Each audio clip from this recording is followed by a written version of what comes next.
Om Swastiastu. Saya, Bu Ari, adalah Kepala Sekolah SD nomor 13 Yuh. Dan di samping saya itu ada Pak Wisnu, adalah Kepala Sekolah SD 4 Abian Samal. Saya di sini ingin mewawancara Bapak Kepala Sekolah SD 4 Abian Samal terkait dengan dampak MBG di sekolah SD 4 Abian Samal.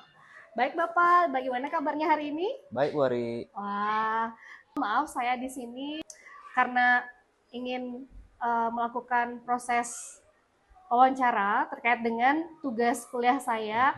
Jadi saya ganggu Pak Wisnu, nggak apa-apa ya sebentar ya? Nggak apa-apa, Bu Ari. Oke. Iya, Uh, langsung saja ya biar mempersingkat waktu ya Pak Wisnu ya. silakan. Baik, yang pertama itu bagaimana pendapat Pak Wisnu mengenai pelaksanaan program MBG di sekolah serta dampaknya terhadap kebiasaan makan siswa? Baik, Bu Ari.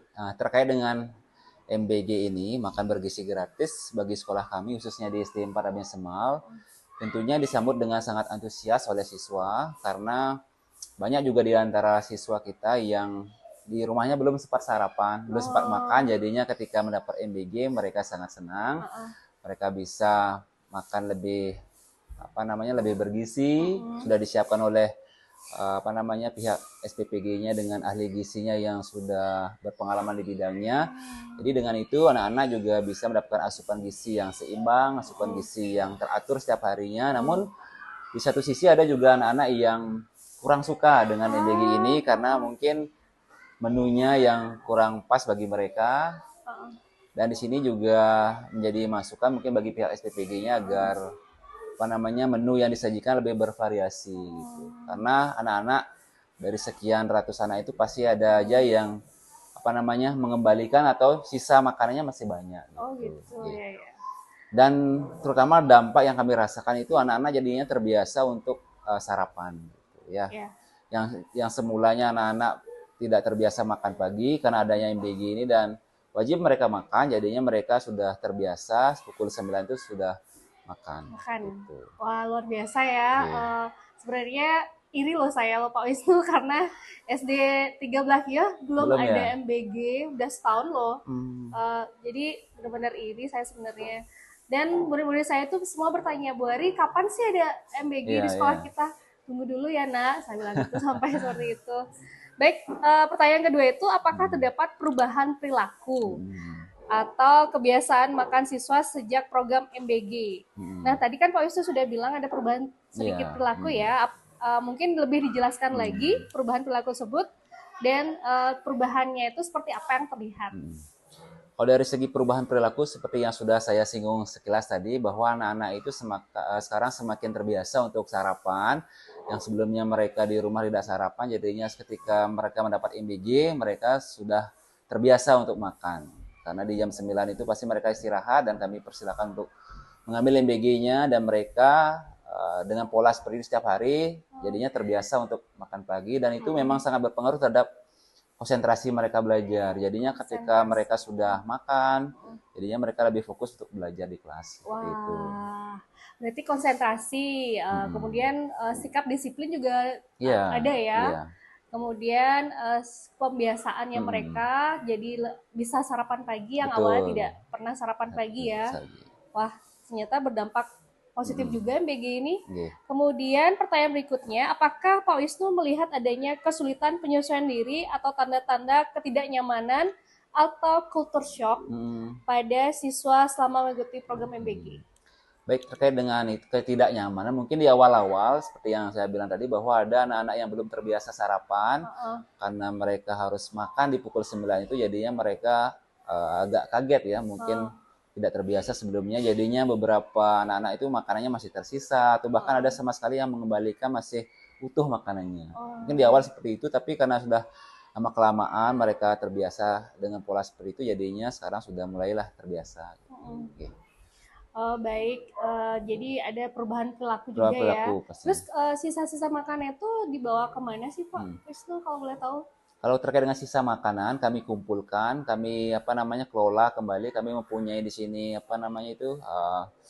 semacam kolam lele yang kami manfaatkan untuk penampungan limbah-limbah makanan sisa anak-anak itu. Wow, jadinya keren. Tidak terbuang sia-sia. Ya, keren. Wah, perlu dicontoh nanti kalau misalnya SD 13Q dapat MBG ya. Iya. Boleh dicontoh nggak nih? Bisa sekali. Oh, terima kasih Pak Kan kita Wisnu. masih satu gini juga kecamatan. Iya, ya.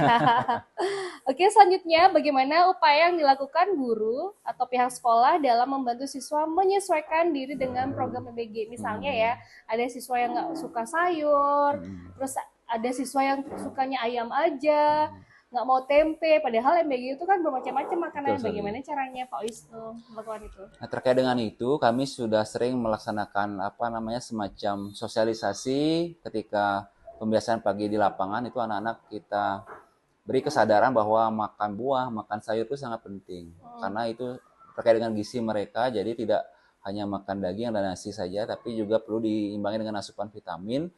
Jadi kami wanti-wanti setiap pembiasaan pagi juga sudah kami sampaikan, dan juga ketika mereka makan di halaman itu kami kerap kali awasi. Kami sampaikan juga silakan dimakan sayurnya, silakan dimakan buahnya biar tidak tersisa seperti itu. Kami berarti ingatkan terus-menerus. Wah, keren ya. Wah, perlu dicontoh ini ke depan ini. Jadi kemudian, nah ini terkait dengan mata kuliah saya itu konseling lintas budaya.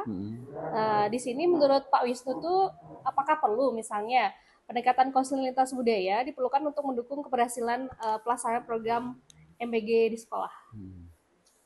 Konseling lintas budaya itu semacam seperti apa ya? Maksudnya gini, dari awalnya itu siswa itu yang nggak bisa sarapan, jadi bisa sarapan. Oh, iya. Nah, itu salah Terkait satunya. dengan kebiasaan mereka ya.